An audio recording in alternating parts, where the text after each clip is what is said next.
All right, good afternoon. Thank you all for being here today and listening to my demonstration speech on the use of tourniquets. So imagine you come upon a scene of someone in dire medical need, and the actions that you would learn here today could save, their life or yours for that matter. And you can always keep this information for the rest of your life because you may never need it, but having the knowledge to do so is better than not knowing what to do. My experience with tourniquets come from my years in law enforcement and in the military, where I've had countless training sessions and scenarios where we've had to implicate the use of tourniquets on an individual who was presumed injured. So first off, the tourniquet is a medical tool that is used to restrict the blood flow from one's limbs, either the arms or their legs. And it does that by cutting off the blood flow from your main arteries so that an individual who is having a serious bleed wound doesn't bleed out. Okay. I'll go ahead and demonstrate on my lovely volunteer here. So the scenario would be, you can just take a seat on the floor, please. So the scenario would be if you came up, and it could be anything from a gunshot wound to a stab wound to a deep, large cut or an object impaled into somebody. Those objects would cause major arterial bleeding, whether it be the left, right arm, left, right leg. And for this instance, we just come up on an individual who has experienced a gunshot wound into their thigh. You would take this tourniquet, and I had it closed. Open it up. Has a Velcro piece that you pull.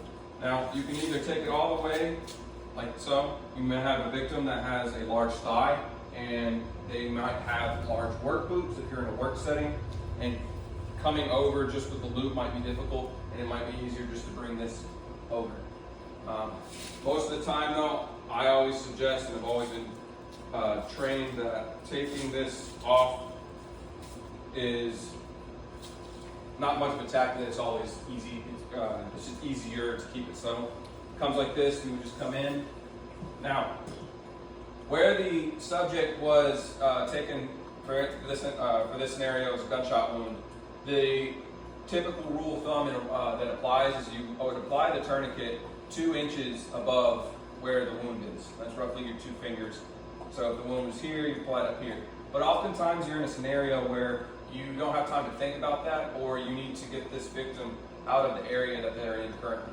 So the term high and tight is often applied. You apply the tourniquet as high up into the thigh as it can, and as tight as you can. So what you would do, and you can do this with the clothing, if you can, move up the clothing, then it makes this application easier, but if not, this tourniquet will work just as fine. So you come, apply it as tight as you can. First, by wrenching down with this piece of Velcro. Once you've done that, the Winsler right here, you will start to turn this any degree, like clockwise or counter. As you go, you can experience it getting tighter. I'm just going to leave it there. So you would keep winding this as tight as you can. Often that's going to be very discomforting to the victim, but pain is their problem, not yours. So what you're doing is, as you do this and you keep turning this Winsler, it's restricting the blood flow from that artery because it's getting tighter and tighter and tighter. So once you have that as tight as you, pretty much as tight as you can pull this, you would tuck that under these 2 lips, either left or right. Take this gray Velcro, wrap it over to keep it secure so the Winsler doesn't pop out. And then from there, what you're going to want to do is, it has on this tourniquet, on the gray, it says time. It's imperative that you actually apply the time in which you apply the tourniquet to the victim. Okay? Let me get this off real quick and have a seat. Now, the reason why the time is so imperative is because there is certain time periods medical personnel will need so that they know how long they have till they can save the limb. So if you don't happen to write it on this gray piece, you can take a Sharpie and you can write that across the victim's forehead oftentimes. You put TQ and then the time that you put it. Any EMS doctor, they're going to pick it up and they're going to understand what your message is. Now, tourniquets can be anything, with just about anything. It can be belts, it can be rubber, it can be cloth. So long as you apply it in the application, which I did, and keep wrenching down, then you'll have a tourniquet. But what we use today is a more professional version of a tourniquet. Now, one thing you don't want to do is once you apply a tourniquet, you don't want to take it off. It isn't your job, that's the medical professional's job. And some of the reasons why is A, and the obvious reason is you could induce the bleeding to start right back over. And blood loss is obviously pretty bad for humans. So another big thing is once you begin to restrict the blood flow to an individual's leg, you can what you're going to start causing is necrosis in that leg after about 4 to 6 hours, depending on how long that victim it takes to get that victim to some medical help. They could have that tourniquet on their leg for some time. If you try to remove the tourniquet, what you're doing is there's toxins that are going to build up in your leg and your muscles down where blood flow is supposed to take that and carry it away and cleanse it through your body.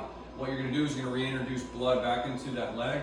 It's going to gather all those toxins and then push them back into your body, which is going to cause liver failure, multiple amounts of medical issues on top of them already having this wound. So you don't remove it, and if you need, you can always apply another tourniquet. But do not remove the tourniquet that you applied first. Just apply another one higher above it. So people don't know these simple, tactic, and you can get these anywhere. You can go to a lot of tactical stores. You can order them online, and you just carry them. I carry one in my car if I ever need it, and then I'll have it. This simple thing can help save someone you love, a loved one, a friend, your own daughter, your own son, or even a stranger. And so just imagine the amount of gratitude you would feel towards an individual who saved your loved one, the same thing that they would feel towards you if you did the same thing to their loved one. So it's an important thing to know, it's an important thing to have, and I think everybody should know. It's just like a basic first aid thing. All right? Thank you.